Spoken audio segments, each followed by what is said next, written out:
আনামিনাল মুসলিমিন, ও বলছে আনামিনাল মুসলিমিন, আমি তো মুসলমানদের একজন। আল্লাহ কয় অকুন্ত মিনাল মুফসিদিন, তুই তো সন্ত্রাসী, বিপর্যয় সৃষ্টিকারী। আমি তোরে আর শুধু মারবই না, কে বলতেছেন?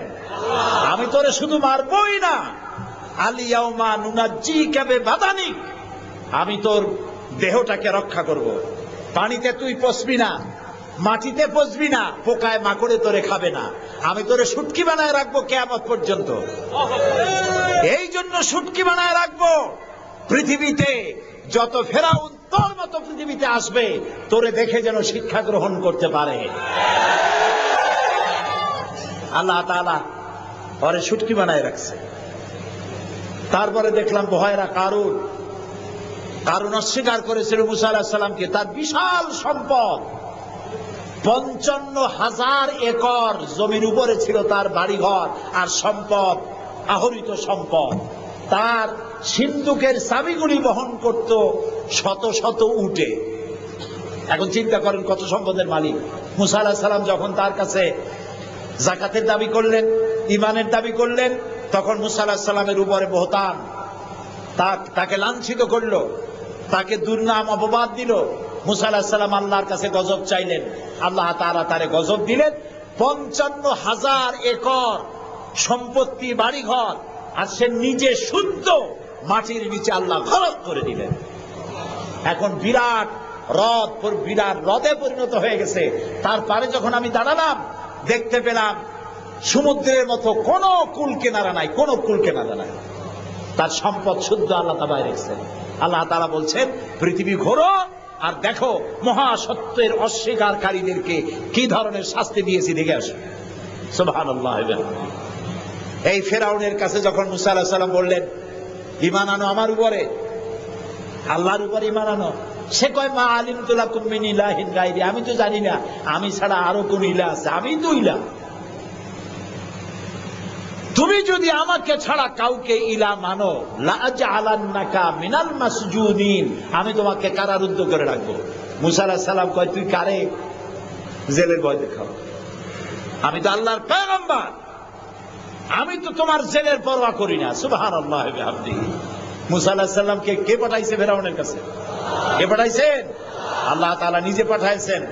আল্লাহ তাআলা বলছেন, হে মুসা, আমি তোমাকে আমার জন্য বানাইছি। সুবহানাল্লাহ। ওয়া নাখতারতুকা ফাসতামি' লিমা ইউহা। এখন শোনো আমি তোমারে কি বলি। ইযহাব ইলা ফিরআউনা ইন্নাহু তাগা, ফিরআউনের কাছে যাও, সে সীমা লঙ্ঘন করেছে, তার কাছে দ্বীনের দাওয়াত দাও। মুসা আলাইহিস সালাম বলেন, আল্লাহ আমি তো কথা বলতে গিয়ে একটু তোতলা ভাব, আমি তো কথা ভালো করে বলতে পারি না। রব্বিশরাহ লি সাদরি ওয়া ইয়াসসির লি আমরি ওয়াহলুল উকদাতাম মিন লিসানি ইয়াফকাহু কাওলি। আল্লাহ তাআলা আমার সিনাটারে খুলে দাও, আমার বক্তব্যকে স্পষ্ট করে দাও, আমি যা বলি তা যেন মানুষ বোঝে, সুযোগ করে দাও। হারুন আখিসদুদ বিহি আজরি ওয়া আশরিকহু ফি আমরি, আর আমার ভাই হারুনকে আমার সহযোগী করে দাও। সুবহানাল্লাহ ওয়া বিহামদিহি। তিনি আল্লাহর দাওয়াত দিলেন। এই দাওয়াত দিতে গিয়ে হযরত মুসা আক্রান্ত হয়েছেন, ইব্রাহিম আলাইহিস সালাম আক্রান্ত হয়েছেন, নবী করিম সাল্লাল্লাহু আলাইহি ওয়াসাল্লাম আক্রান্ত হয়েছেন। আবু জাহেল, আবু লাহাব, উতবা, শাইবা, মুগীরা সবাই মিলে বলেছে আবু তালেবের কাছে মুহাম্মদ সাল্লাল্লাহু আলাইহি ওয়াসাল্লামকে বলুন যেন লা ইলাহা ইল্লাল্লাহর দাওয়াতটা না দেয়। এই দাওয়াতটা যদি না দেয়, যত বড় সুন্দরী মেয়ে উনি পছন্দ করবেন তার সাথে বিয়ে দিয়ে দেব। টাকা চাই, সোনা চাই, সব দেব, নেতৃত্ব চাই, তাও দেব। আল্লাহর নবীর কাছে এই প্রস্তাব যখন এলো, নবীজি বললেন, আমার চাচা আপনি ওদেরকে শোনায় দেন, ওদের পক্ষে যেটা দেওয়া সম্ভব সেটা তো দেওয়া দূরের কথা, যেটা দেওয়া সম্ভব নয় তাও যদি ওরা আমাকে দিতে পারে, আকাশের সূর্যটা এনে যদি আমার ডান হাতে উঠায় দেয়, আর আকাশের পূর্ণিমার চাঁদটা যদি আমার বাম হাতে উঠায় দেয়, এর বিনিময়ে আমি মুহাম্মদুর রাসূলুল্লাহ সাল্লাল্লাহু আলাইহি ওয়াসাল্লাম এক মুহূর্তের জন্য তাওহীদের দাওয়াতকে বন্ধ করে দেব না। নবী করিম সাল্লাল্লাহু আলাইহি ওয়াসাল্লাম মক্কি জিন্দেগিতে মানুষের কাছে কালেমার দাওয়াত পৌঁছালেন। আর মূল লক্ষ্য হচ্ছে পৃথিবী কার? বলেন, পৃথিবী কার? আইন চলবে কার? আল্লাহর। সেই আইন প্রতিষ্ঠা করার জন্য একা একা করা যাবে না, একটা জনগোষ্ঠী তৈরি করা দরকার, একটা দক্ষ জনশক্তি তৈরি করা দরকার, যারা দেশ পরিচালনায় যোগ্য। এরকম লোক রাসূলুল্লাহ মক্কির জীবনে 13 বছরে দক্ষ একটা জনগোষ্ঠী তৈরি করে ফেললেন। সুবহানাল্লাহ কর। দেখছেন দক্ষ কারে কয়? আবু বকর, ওমর, ওসমান, আলী, খাব্বাব, খুবাইব, আমের, তালহা, জুবাইর, আবু উবাইদা ইবনুল জাররাহ রিদওয়ানুল্লাহ তাআলা আলাইহিম আজমাইন। এই সব লোক তৈরি হয়ে গেল। সুবহানাল্লাহ। এই সব লোক তৈরি হয়ে যাওয়ার পর যে উদ্দেশ্যে রাসূলকে পাঠানো হয়েছিল সেই উদ্দেশ্য এখন কার্যকরী হচ্ছে। আমরা তো উল্টোপাল্টা কাম করি। 12ই রবিউল আউয়াল আসলেই পতাকা দিয়ে রাজধানী সাজাই। 12ই রবিউল আউয়াল আসলেই বিরাট একটা মিছিল, কোন একজন লোককে সামনে রাখা, তারপর একটা মিছিল শুরু হয়ে গেল। তোমপে লাখো সালাম। কতগুলা পতাকা নিয়ে লাখো সালাম দিলাম, হাজার হাজার গাড়ি নিলাম, লোকজন নিলাম। এরপরে এক জায়গায় বসে নবী সালাম আলাইকা, ইয়া রাসূল সালাম আলাইকা, গরম গরম জিলাপি। রবিউল আউয়াল শেষ, রাসূলুল্লাহর মহব্বতও শেষ। বিশ্বাস করুন, এই সমস্ত জিনিস দিয়ে মূল টার্গেট থেকে মুসলমানদেরকে সরিয়ে দেওয়া হচ্ছে। আপনারা আমাকে জবাব দেন, যারা এই সব কাজ করে তারা বলে রাসূলুল্লাহর ভালোবাসায় করি।